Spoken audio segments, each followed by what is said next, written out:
you know, so from the last sections, if you have any questions, comments, anything you want to share, please do speak up while we are waiting for all the folks to dial in.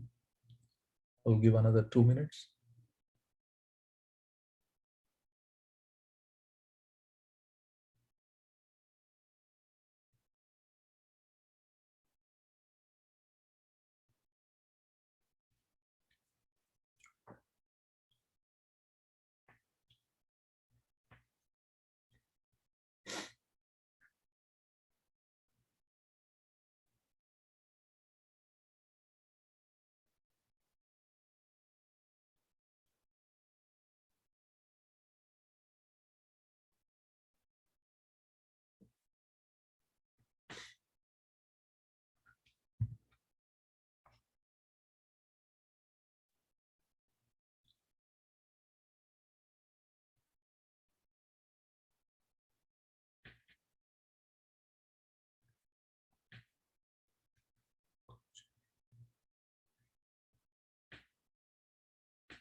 All right, another 1 minute and we'll get started.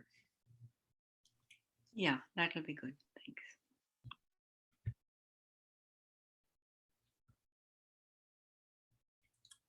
All right, it's 5 minutes past. Let's get started. So today's topic is evolution of consciousness. This consciousness, what is consciousness? Is like asking what is God? How do you, understand, perceive, appreciate this whole idea of consciousness? Can we know our consciousness? Can we feel it? If I can feel it, how do I feel it? And how this conscious evolution of consciousness plays a role in our spiritual progress. And you can hear our teachers, Babuji or Daji, saying, at the end of this whole consciousness is just a child's toy. There is much beyond consciousness. So, but it is very important, imperative to understand the role of consciousness in our spiritual evolution. And so let's begin the topic with the idea of what is consciousness. It's very important to understand this concept. I'm hoping by end of this session, everyone will have a fairly good understanding of what is consciousness and how meditation, in the context of meditation and cleaning and prayer, and how it helps. So first, let's get to the concept of what is consciousness.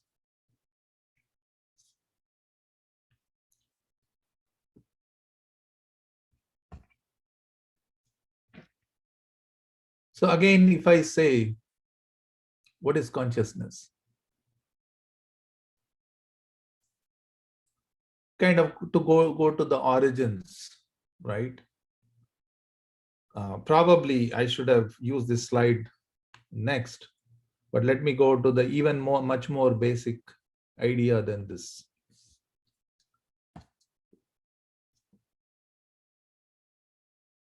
So when it is dark, what do you see? I mean, do you see it as a car or something else, some lines? But when the light comes in, you can see it is a car.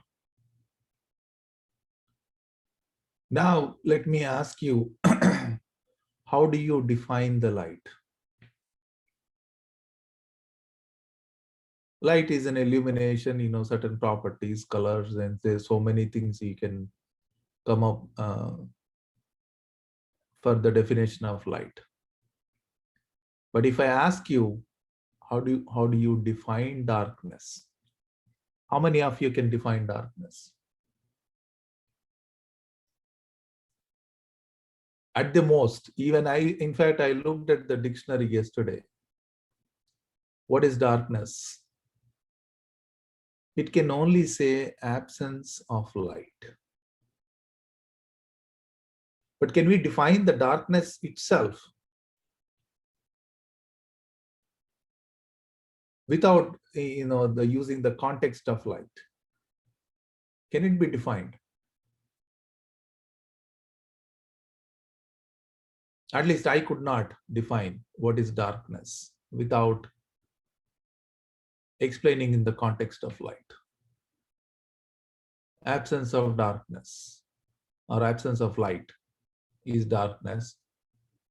I can also say absence of darkness is light.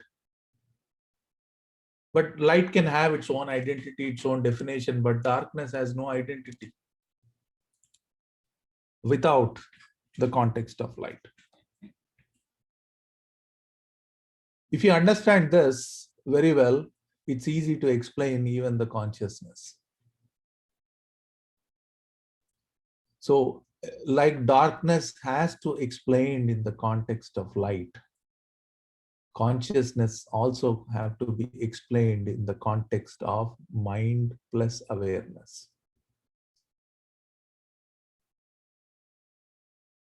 Consciousness by itself is a very independent entity. So I'll give you another example. We have heard the word space. Space, how do you define space? Space is space, where everything fits into. This entire existence fit into this space. All the universes, galaxies, black holes, whatnot, everything is fit into the space. Suppose you are constructing a house on a plot. When house was not there, what was there? You can say space, but if I get too technical and too deep into it, they say there is atmosphere over the plot. The air and whatever. The atmosphere is on top of the plot. So everything, this whole existence fit into a space, and as the scientists say, as the universe is expanding, the space is also expanding. But can we identify the space as it is? Suppose if this whole existence goes away, what remains is space. But when the space, when something is fit into that space, in that context of that, whatever it is, the entire universe, entire existence, space still exists, but still it has no identity.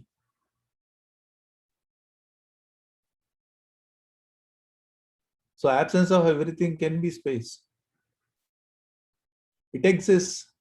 The space is the base for this whole existence. Correct? Otherwise, any physical body, it has to fit in, there has to be a space.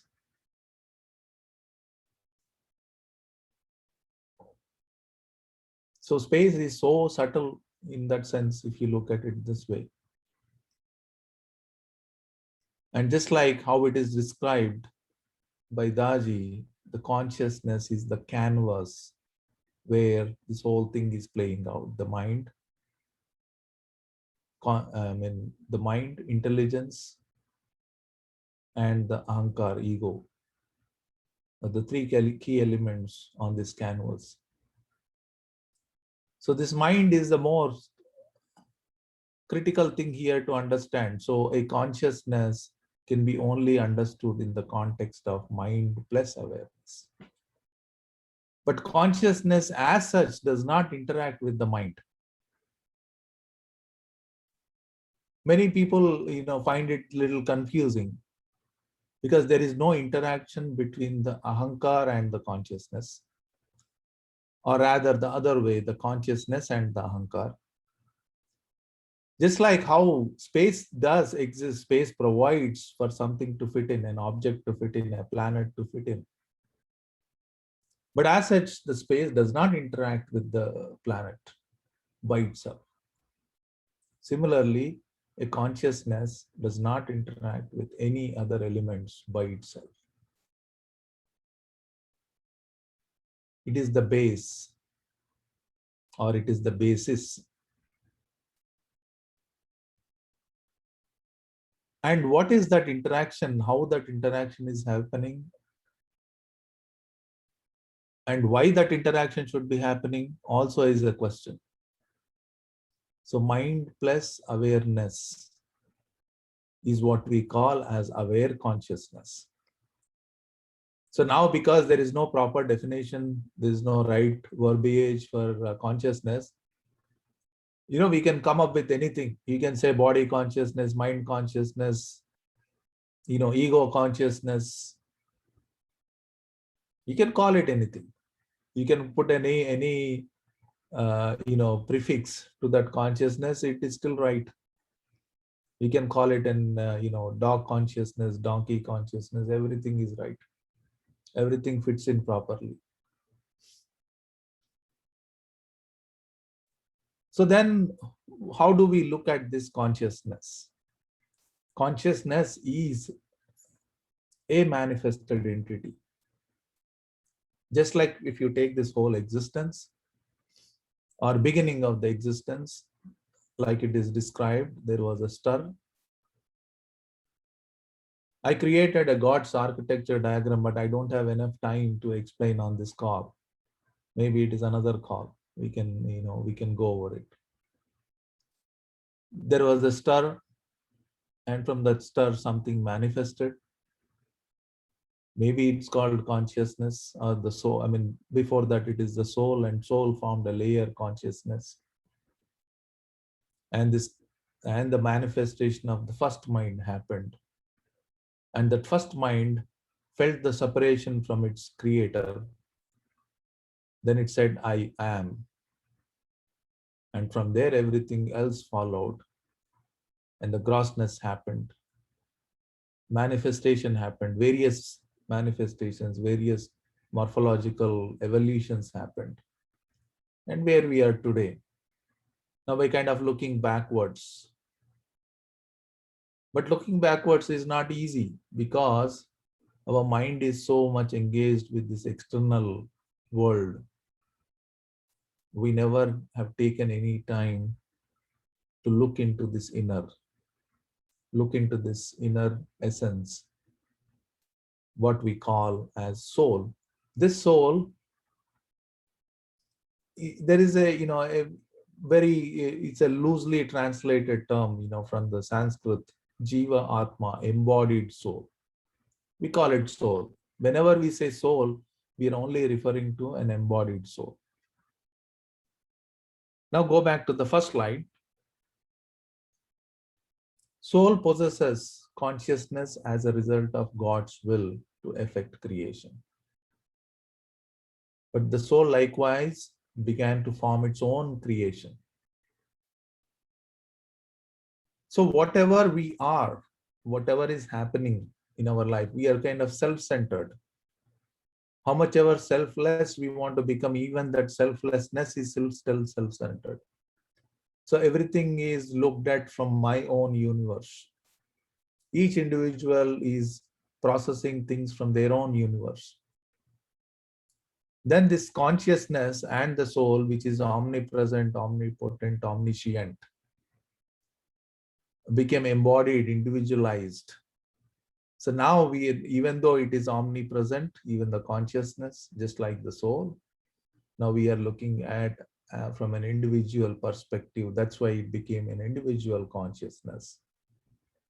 And that's why we treat that as an entity of our subtle body. We're going to talk about the subtle bodies and the physical and the causal bodies. But soul is become an entity of the causal body, because now we kind of, that became an individualized understanding of consciousness, just like the soul also become an individualized, embodied. So when something is embodied, there has to be layers around it. In these layers are described as causal body, the first layer around the soul, and the next layer happens to be the subtle body, and the third layer happened to be our physical body, which we can feel, see. It becomes very tangible. So just like the creation happened out of the stir, and there is also stir within our soul, and which is created our own individual creation. What we go through in our life is all our individual creation. That's why a lot of times the scriptures say what you are going through is unreal. The real is something else. And that's when whole the spiritual pursuit started. What is this real which I don't see, which I cannot feel? It's like the fish in the ocean, the baby fish asking its mother, mother, mother, where is the ocean? And mother also doesn't know, but she has information. Mother says, you are already in the ocean. Oh, this is not ocean, this is water, the baby fish says. Even though the mother has an information, the mother knows what the ocean is. Does the mother know what the ocean is? Or does the baby fish know what the ocean is?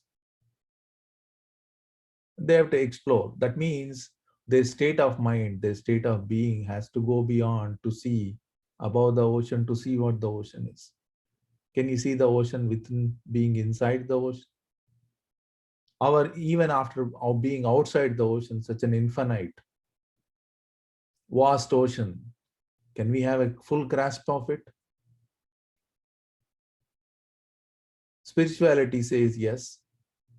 And that's where this term of evolution of consciousness is coming to. As your consciousness is expanding, to an extent it expands, you can perceive. That's why this whole term of evolution of consciousness. So I hope we at least try to put some perspective to what this consciousness is all about. Again, if you have any questions, please do post it on the chat, or you can unmute yourself and ask at any time. You're not going to disturb my presentation. Because I have slides, but what I'm talking, all my talking points are coming through as we go through the slides.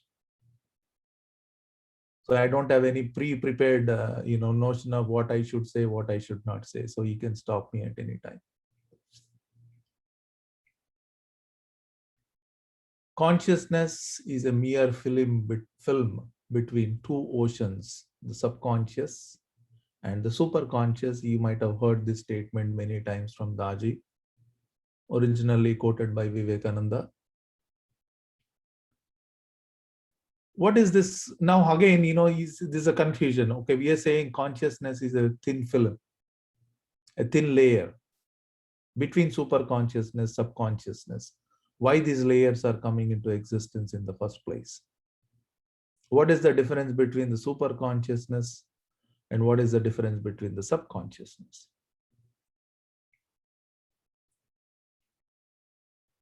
Right? Now going back to my oceans example, when you stand in front of the shores of the ocean, you will see the waves. The waves are moving. Sometimes, depending on the atmospheric changes, are the waves are very heavy, and sometimes they are lighter, but there are waves. As you go a little deeper into the ocean, the strength of these waves goes away. As you go much deeper into the ocean is supposedly calm. and quiet, unless there is a hurricane. Correct? So what is the difference between the water at the shore, in the middle, and in the deep in the ocean? It's the same water. Then what has changed? The vibratory state of that water has changed as we come to the shore or as we move deep into the ocean. It's the same ocean. Similarly, this consciousness is also the same. Interestingly, I was watching a YouTube video yesterday. There was a question about why Atlantic Ocean and Pacific Oceans, they don't meet. I would recommend you guys watch that video. Why they don't meet? I mean, at some point they have to meet, right? This entire Earth is filled with ocean. There is a thin layer forms between these two oceans. The water, on the Pacific is of a different color and the Atlantic is of a different color because their density, the saltiness in both sides. The same water is not mixing there. Very interesting, phenomena to watch. Same thing here. My awareness, consciousness formed certain density because of my actions, thoughts, impressions. Just like the saltiness in the water is different between the Pacific and Atlantic. Right? It formed a density which is not allowing it to mix with the super consciousness or subconsciousness. So through the force of the mind, through the meditational practices, during the sleep state, dream state, we do slip into this subconscious state. And as per the literature or scriptures, the subconsciousness is again divided into three states. Unconscious state, cosmic unconscious state, super unconscious state.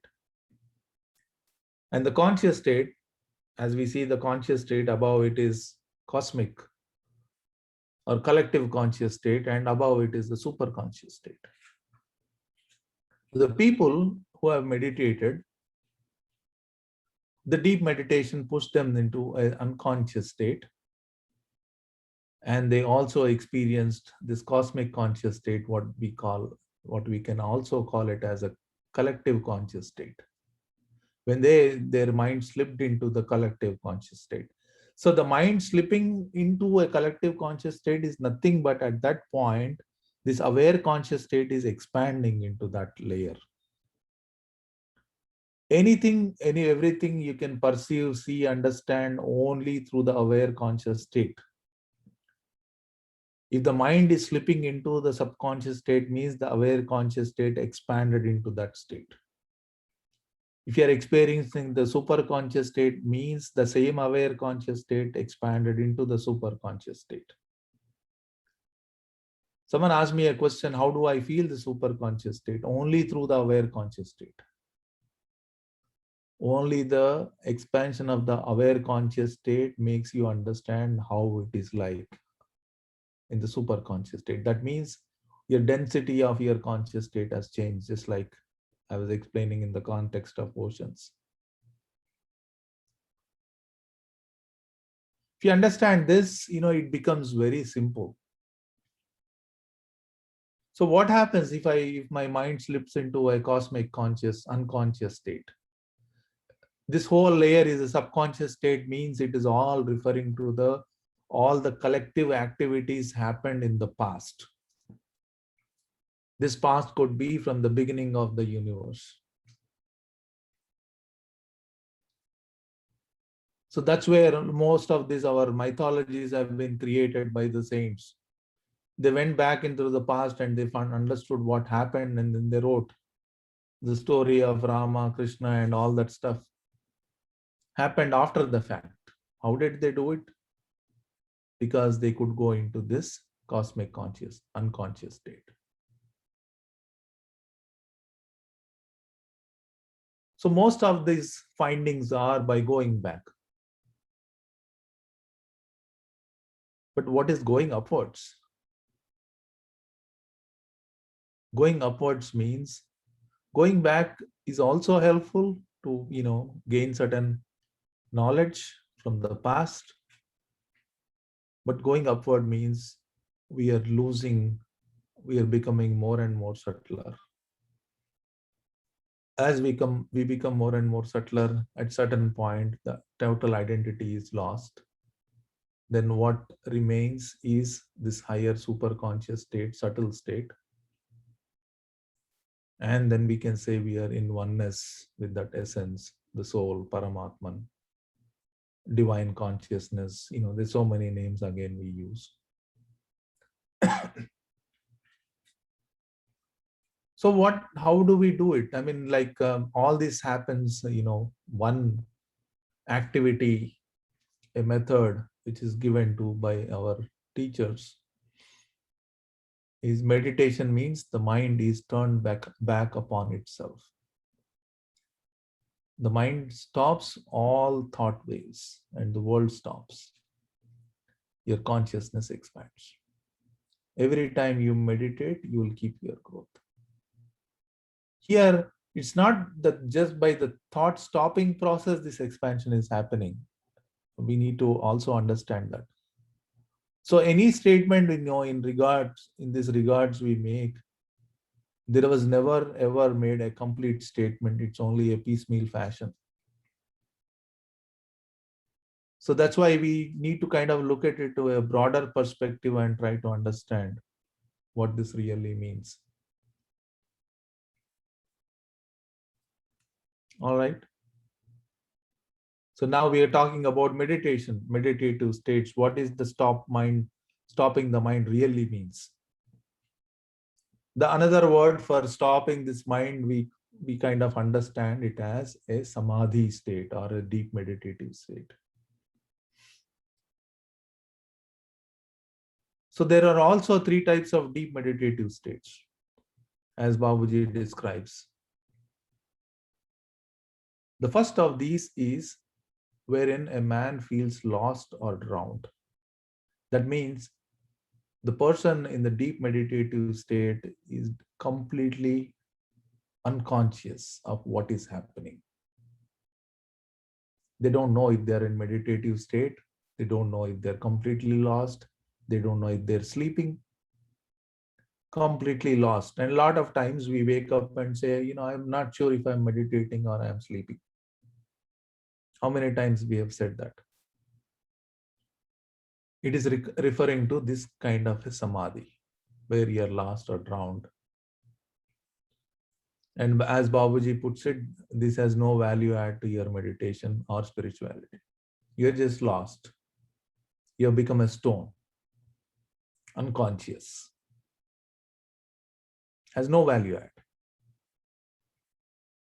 So there's not much to discuss about this. The second form is where we go into a deep state, feel a lot of focused meditation, but at the same time we are aware. There is some awareness of what happened was there. It's like when you are in a dream state, you come out of that dream state. When do you know you are in a dreaming? You are dreaming? When do you know? You will only know when you come out of that dream, what dream it is. This typically happens almost in our every meditation. There's some shift in the condition which happens. That's why we say for us to understand the shift in the condition, to become sensitive about it, like we discussed in maintaining the condition last week, you will notice that shift when you come out of that meditation, not during the meditation.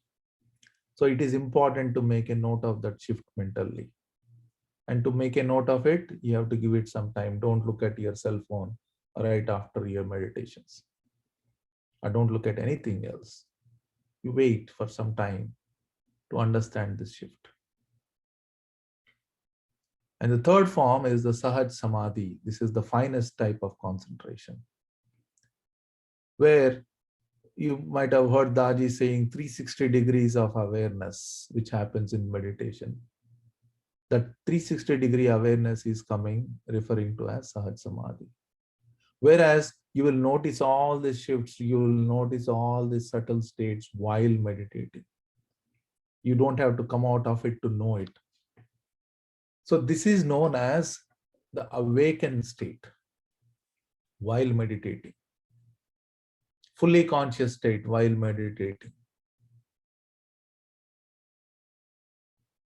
The second, in the first form, sometimes you're walking on the road, people who take the evening walk, they're looking at the cell phone and they bump into a pole, a light pole. That is the second form. They're drowned. They're only aware of one thing, but they're not fully aware of other things. So that means that is, awakened sleep state. First one is completely a sleep state. The second one is awakened, but in a sleep state. That means the actions are happening, and most of us are between 1 and 2. All the actions are happening without our knowledge. Our reactions are happening without our knowledge. We are living but not living. Just life is happening. Life is happening, but we are not living. But in the third state, the life is happening and we are living, and most of the things happen according to consciously. Somebody gave a very good example for this. They say love happens, the attraction happens towards the opposite sex. It just happened. They don't know whether it happened or not. They're not conscious of it. That is the second state. But if you come to the third state, whether it should happen or not is in your control. You're very much aware of what the results of it, the repercussions of it, how you handle it. So then you're living life. So spiritual progress is all about living. So spiritual progress does not happen. We make it happen. It's a conscious progress, conscious effort. You know what's happening. Then only the spiritual progress happens. Otherwise, we lose it, even though it is thrusted upon us.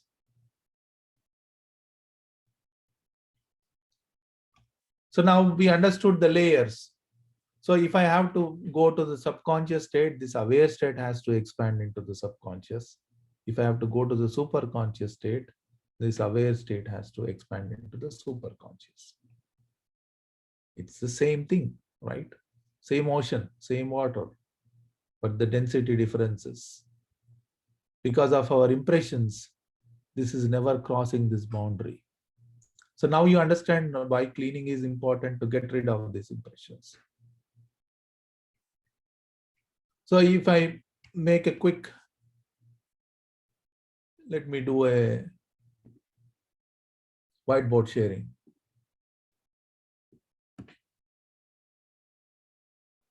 You can see my whiteboard? Yes, it's okay. All right. So let me take a jar.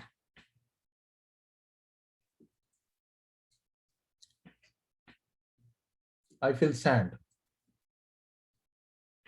right? The sand is filled, no gaps. Some gaps, little, right? It's filled. So if I have to kind of divide this box into layers, I can divide into 13th layers, each one corresponding to 1 point. Let's say 3, 4, 5. Just look at let's look at the heart region first. Right? And then I fill this with the water.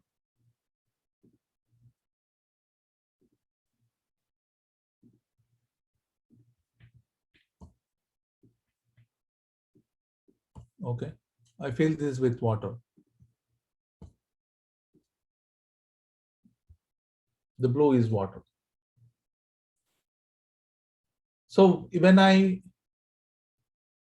clean properly, when I expand into this node 1, what happens? That means I'm removing all the impressions. I'm cleaned and transmission happens. So the first layer is gone. Everything is clean, and all that remains is this beautiful conscious state, which is water. That means I become in tune with this point. This is empty, devoid of all the impressions. This state becomes fully aware to me. I become accustomed to it, just like how I'm accustomed to my current state of mind. I become fully aware of the condition. So that condition becomes one with me of that point, in tune. Lack of a better word, we say, oh, we mastered this condition. This is what mastering the condition really means. You become fully acquainted with that state, fully in one with that state. Right? So as you expand, as you remove all this cleaning happens, I can move to the next state. If you see here, the cleaning becomes the most important aspect here for me to expand this consciousness. That's why regular cleaning, individual sessions with the trainers, prefects, where the deeper cleaning can take place. So as much as regularly I can apply myself, this expansion happens and I can sustain that expansion. Otherwise, what happens? We clean and we meditate, but we don't pay good attention to it. Now the grossness is filling again this place, right? Again, the grossness is coming back. Sorry. Again, the grossness is filling, even though then we lose again. Our aware state layer is becoming thinner again. You see, that's why it's important for us to understand, why we do the cleaning for this expansion of consciousness. As this consciousness expands, things become more and more clearer. Things become pretty much under my control. So then living happens. If this spiritual progress is not happening, the living, life happens, but not living. Life is done. And most life ends with this thin layer of consciousness without seeing anything else. And that's why, as a spiritual aspirant, we need to understand this whole idea of consciousness and expansion and why. Okay. I wish I could have good pictures for this. But anyways. So now coming back to this idea aspect, I did mention the layers are formed. The causal body and the subtle body and the physical body. And within the causal body, it's a layer around what we call the soul. And that the soul, what it is referring to, is an individual soul. It is a mere reflection of the real soul. It's only a reflection. If I go into that discussion, we'll lose the time on consciousness. So maybe, in the future, if time permits, we can discuss that. So I'm going to play a video from Daji, who explains all these layers.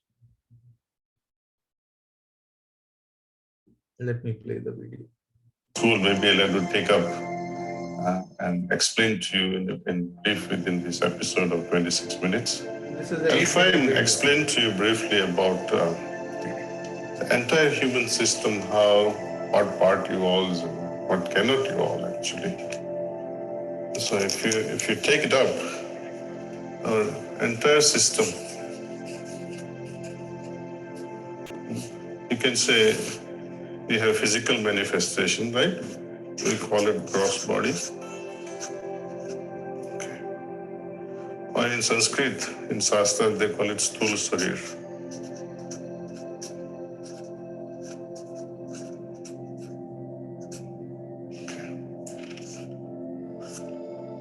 Another body that we have is subtle, also known as Sukshma Sharir.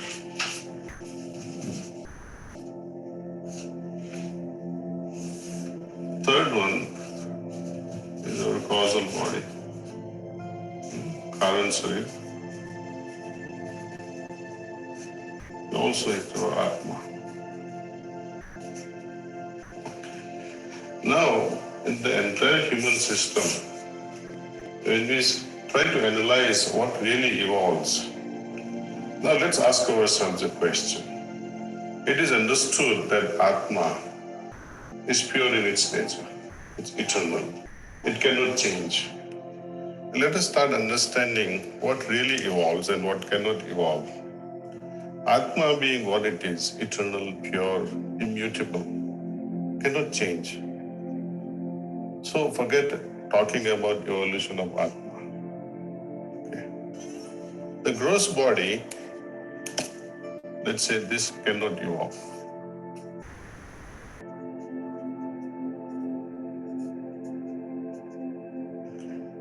Gross body, for it to evolve, it takes millions of years. For example, you want to evolve like a bird and say, I would like to fly. At the same time, it in the human body, I'd like to also swim like a dolphin. God knows how many millions of years it can take to have the control at individual level in the sky, water, on earth. It's a problem. During this lifetime itself, my body cannot evolve. It can only decay.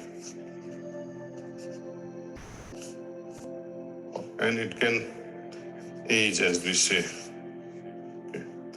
So the logic says it is the subtle body that evolves, and that we will see that it is not just logical, but it is practical as well. Now, you may ask, what are these subtle bodies? See, in Shastras it is mentioned that we have 4 subtle bodies: Manas, Buddhi,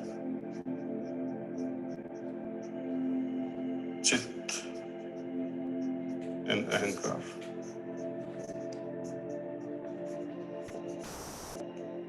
Literally put in English, Manas is mind, Buddhi is our intellect,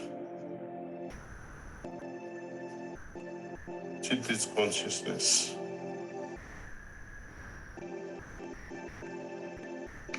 Ahankar is all about ego. Now, when these 4 entities evolve, what do they really become? When I say my mind is evolving, or my intellect is evolving, or consciousness, or ego, what is the output of all this? Okay. Now, for that, we have to understand what is the role of each of this body. Okay. When we say mind, what do we understand by mind? The role of mind is to think, right? Now, at its pinnacle, thinking should evolve into feeling. Well, I don't have to think, but I should be able to feel things directly without dissecting at a mental. Now, intellect, what does it become? It becomes wisdom. There is a difference between a person who goes on intellectualizing it, but you ask an elderly person who is wise, he has ready-made answers because he's full of wisdom. feelings also. The other day I was giving you the example of, yes, thinking to feeling, but in a real life, what really happens when you have problems, come home after 2-3 months, your sister or your mother asks, they come up with the answer, impromptu. It's because of this well-developed feeling faculty, where they use the heart. So there is a amalgamation of mind and the heart, almost like eclipsing them together. Now, consciousness, or whatever it is, when we say the whole spectrum of consciousness, from stone-like consciousness, in between to something and human and angel, and let us say the final is divine consciousness. The goal is to attain this divine consciousness. Ego that culminates into absolute humility, and that further goes into all pervasive love. Where one dissolves ego, it is metamorphosed itself into love through humility. Now, the questions can go on multiplying. See, from here we have come up to this, concluded that it is a subtle body that evolves, and out of all these, 4 bodies are evolving to various levels of functions. Okay. Now, the other day I was talking to you about the purpose of all the yogic practices, according to Swami Vivekananda. That I'll stop this here. So if you see the spectrum of consciousness, from stone-like to the divine consciousness, and how do we feel it? And we already understood the idea of expansion from a zero state to how this awareness, thin film of consciousness or thin film of awareness is expanding as we meditate, clean, and through transmission, this expansion is happening. A lot of people in the past who have meditated have not seen this super conscious state. That's why most of the scriptures filled with what they have experienced as the subconscious or unconscious states. But this super refined conscious state, which is in the above layer, will happen because of transmission. Otherwise, meditation is a downward force. The uplifting force for it happens only through the effect of transmission. And that's why, all of our points, going from point 1 to 14, point 13 is an upward movement. And the transmission makes it happen. Okay.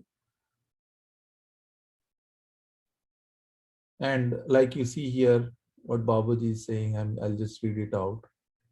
Their working becomes automatic, bearing no impressions upon the mind. Perfect peace is one of its high stages, although the real thing is still onwards. When even the consciousness of peace fails. But the consciousness of peace too causes some weight upon the mind, though it is very insignificant. See, even the super refined consciousness, Babaji says it's still not fully refined. And you can also hear from Daji on this. like a black hole in our galaxies, there are so many of them. Sorry. Go ahead. But always think the other person is greater. The problem will be resolved.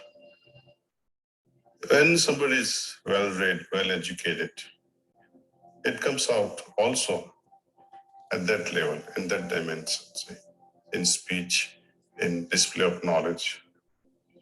Consciousness, when it is thoroughly expanded to its pinnacle, such an individual will have so much of love, so much of balance, so much of moderation in everything that person performs. That is, quality of such a person in Gita is very well described as sthit pragya. But But according to my master, however high a person may have been evolved in consciousness, we are still playing with consciousness. Just as a child plays with toys, yogis plays with this consciousness. It is a toy, mere toy for them. But something better is still awaiting beyond consciousness. See, in the realms of these infinite realms, consciousness is just one drop again. We have to think, what is it that supports this consciousness? What is the potential behind it? That is the true search of yoga. And once we find that, the problem of life is completely solved forever. Liberation, okay, it pauses, or once and for all, your cycle of birth and rebirth is arrested. No more birth, no more death at a physical level. But it just, after that, what really happened? One has to still advance. But it is only in this human form, through yogic sadhana, under a proper guide, one can evolve to the highest consciousness and still go beyond it. Consciousness, though we say it is the only thing that can evolve in this human form, but there's much more awaits us, much greater. As I said, it is still a toy in the hands of a yogi. You must stop playing with such toys and grow up.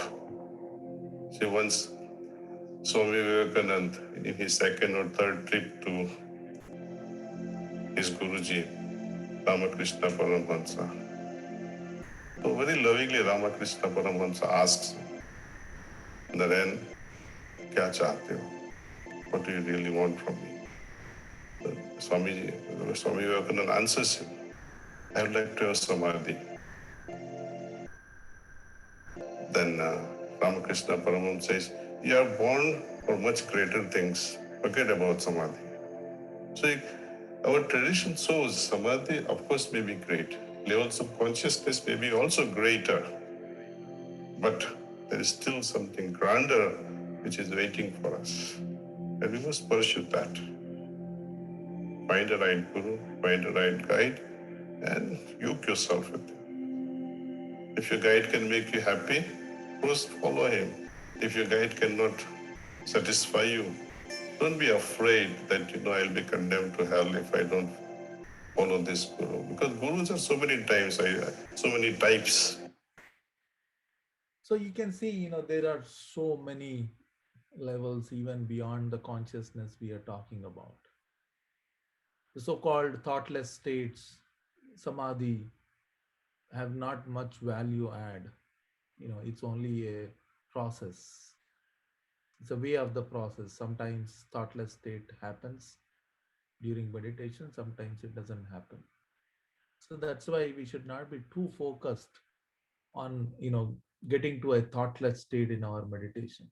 Our goal, like Daji says, must be of the high nature. When that kind of a goal is established, things, the perspectives, life itself changes. School, maybe I'll have to take up. Sorry. Moving to the next slide. So let's look at these states of consciousness in the perspective of regions, or we talked about points in our one of our sessions. It's often this upper and lower U and L was a very confusing topic for me, but over a period of time it kind of cleared up. So within every state, within every point, you will see all these layers, because at every state this all the entire replica of the universe exist. Even the atom, the replica of the universe exists. Scientists have said that what is outside, it's in the atom too. So similarly, you will see this replica happens at every point in every region. And when we go from this lower state, here lower meaning the state of awareness, our current awareness and the subconscious state. From that, when it moves to the upper, super refined state, superior conscious state, then the awakening, the awareness which happens at that point is of a different nature. And according to Babaji, this awakening or awareness which happens at the heart region is a very inferior type. There are more and more subtler things to face. But working on this heart region is very, very essential, especially on point A and point B. And we do have a method or a technique of point A meditation and point B cleaning. You will understand when I go move to the next slides how important it is. We see here, then we come to the cosmic region, which is the 6th point. You will see the replication again. You will see this A1, B1, and upper and lower, and then D1. So when we work on this heart region, point A and B, it will also clear up the point A1 and point B1 in the higher region. It will affect point A1 and point B1. As a result, what happens is a super refined state establishes. That's why, apart from our regular meditation, point A and point B plays a very, very important role in order for us to jump from this lower conscious region into the upper conscious region. It's very important.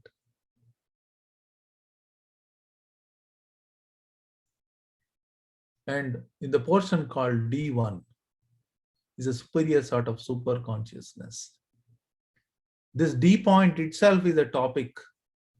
It is not that D point which is corresponding to A, B, C, D, which is a guilt point. That is not this D is referring to. D is almost a central point. A finer refined super consciousness or the base of that consciousness which exists. That's why this D becomes important, much more important when we come into the central region. This is where the Bhuma exists, the base of everything exists. So you can even see that Bhuma is reflected all the way to the downward points.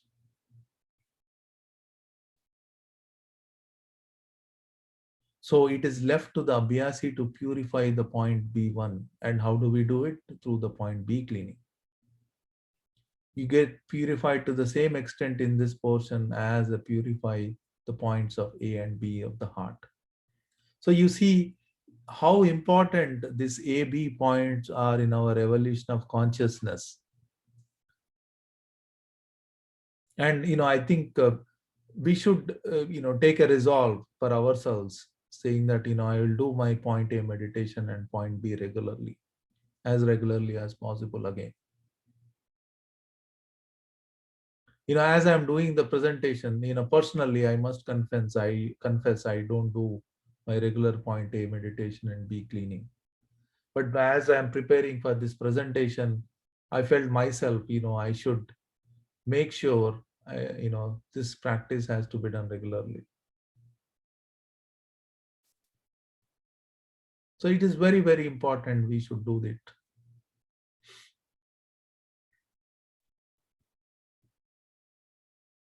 And same goes again, you go into the mind region at D2. Much more superfine state of consciousness happens. It all depends on point B. You must be wondering why all these are not described in the scriptures. Like I mentioned, all that they experienced is only the unconscious, subconscious state. They went deeper and deeper through that meditation. There was no process to lift their meditation. And luckily, the founders of the heartfulness system, they rediscovered this technique of transmission so that this upliftment happens. That's why you will see this super consciousness state, much more refined conscious state at D2. When Babaji says, where religion ends, when religion ends, not where, when religion ends, spirituality begins. When spirituality ends, reality begins. What is ending the religion really means? Where the transaction or the desire in the mind is ending. Recently, my son, younger one, he, 11, 10 years old, he joined this Brighter Minds Bhagavad Gita study program.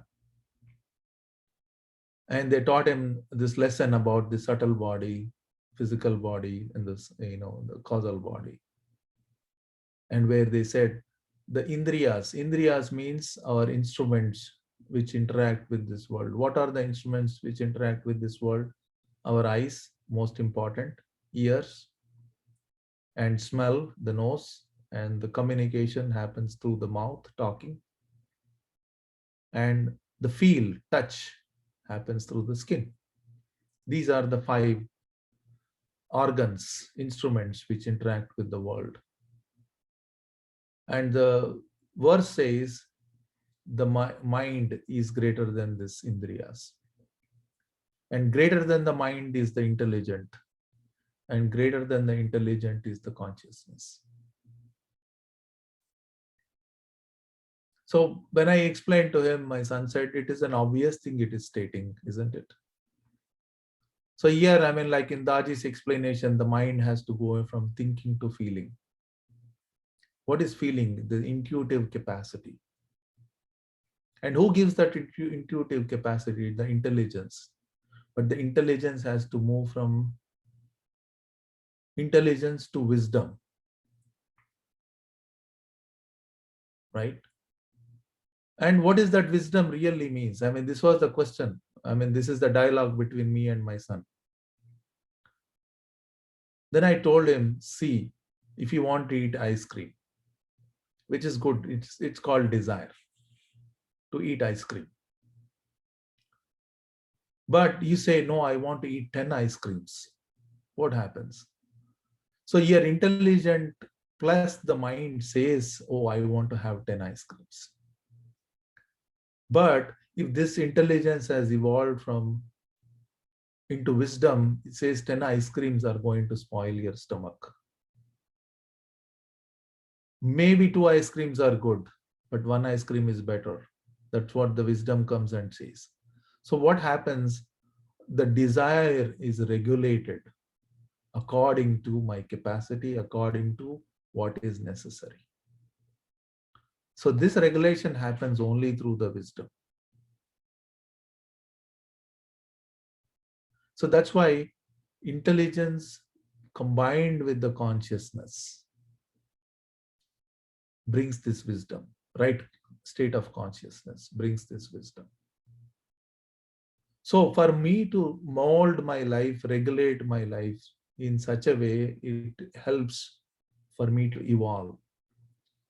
By and large, in general, we don't want any good things to happen.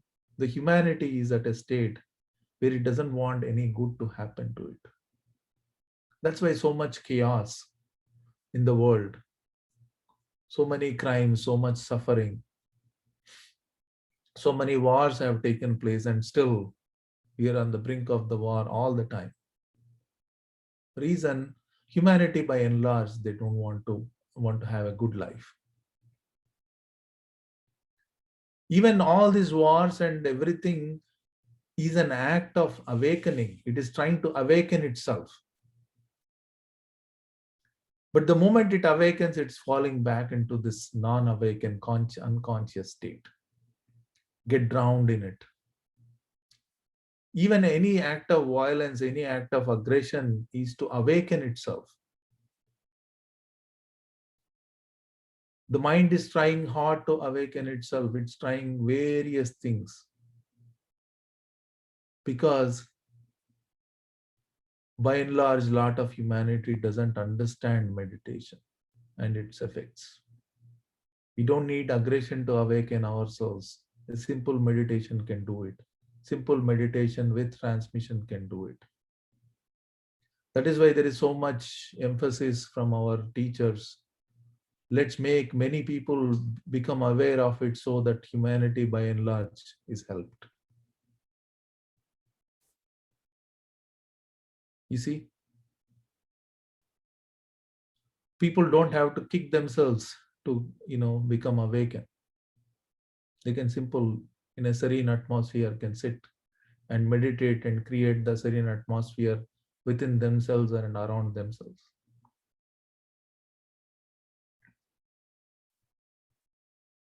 Coming to the central region.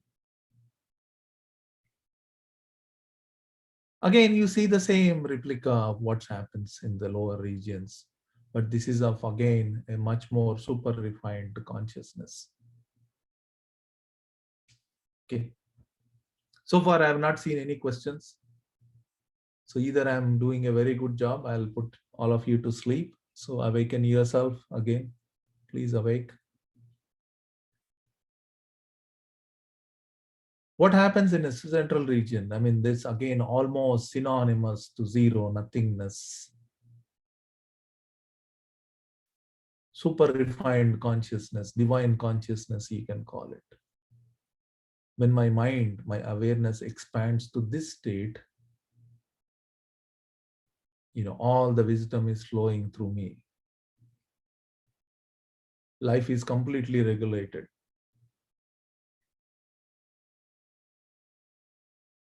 So this is where it brings on the entire awareness. Even though I am engaged in activity, bodily, mentally, spiritually, I am fully in a aware state. So this is where what happens when we get into the central region. The same diagrams, which I kind of took it from our friend Bhavani's presentation. You can see these are all circles. Babaji put this evolution of consciousness into circles, layers. As we progress from one region, after we cross the 5 circles, we are basically crossing the stages of Maya. And then the egoism is refined. And slowly consciousness is refined. And when we raise the center, we are fully refined.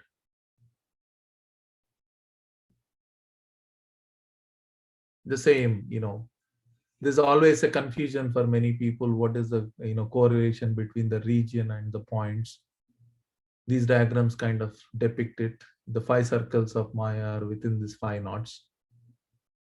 And then you go into this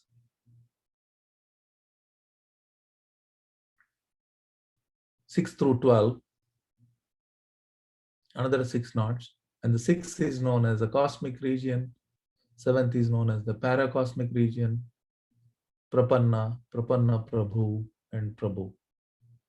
You see at the 10th knot, this D2 point. See, when we cross this 10th point, you can say the reality begins. We are completely out of the grips of the Maya, the illusion. Means the mind is completely fully awakened, fully conscious. Babaji also describes it as an Ishvara Mandala, means we are no longer subjected to this laws of nature. The mind is no longer subjected to it, no longer bounded by it. It is completely free. And again, it march onwards journey to the 11th, 12th.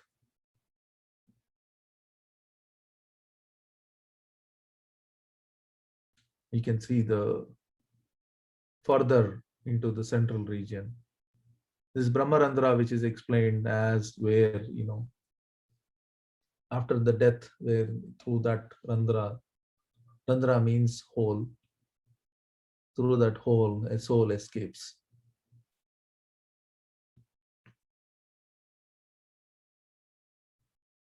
And then going all the way to D3, the 7 rings of splendor into central region. So this path is clearly laid out. There is a definite definition, a definite approach, and clearly laid out how the method helps for us to approach these higher regions. It is all the onus is upon us to adopt this method fully and work on ourselves to reach here. This is just my practice, my evolution. Each one participating in it, the life can be molded in such a way, and the unnecessary influences go away. I can mold my life certainly in a certain way, right? So there ends the presentation. So looks like we have some more time. D1, D2, D3 again. These are the super refined center, the base of that conscious state at each region is known as D1, D2, D3. So that's the question, right? Would you explain D1, D2, D3 again? And that is a kind of a simple explanation, because there's not much material available. So whatever I'm explaining is, some of it is through my own understanding and experience. So this D is a base for every conscious level, or every base for a entire conscious state of that region.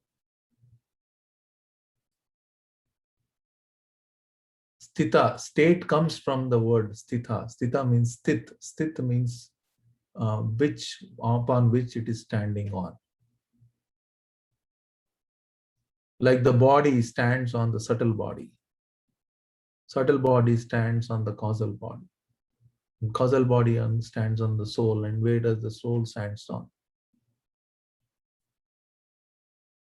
You will find that definition only in heartfulness. That is referring to point D, super refined state, what we call Bhuma. You cannot call it as a super refined conscious state. It is a super refined state itself is called Bhuma. That's the base point.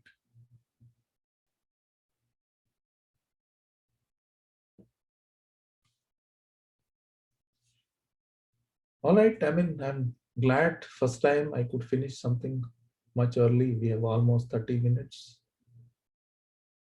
If there are no questions, I'll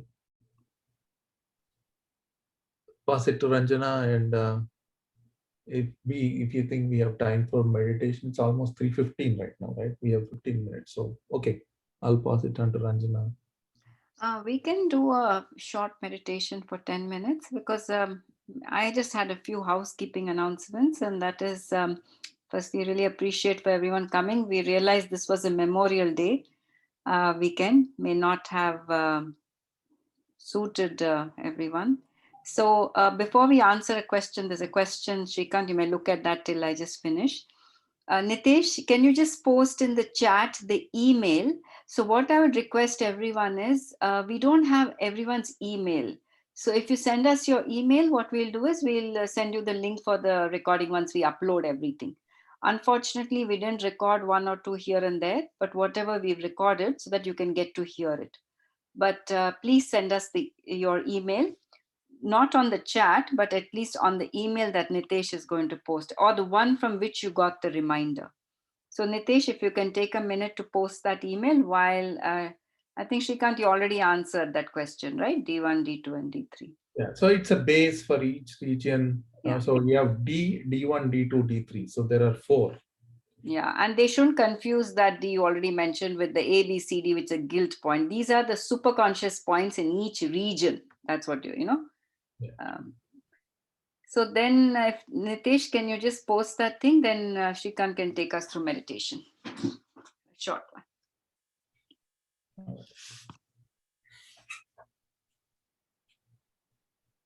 So let's meditate.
That's all.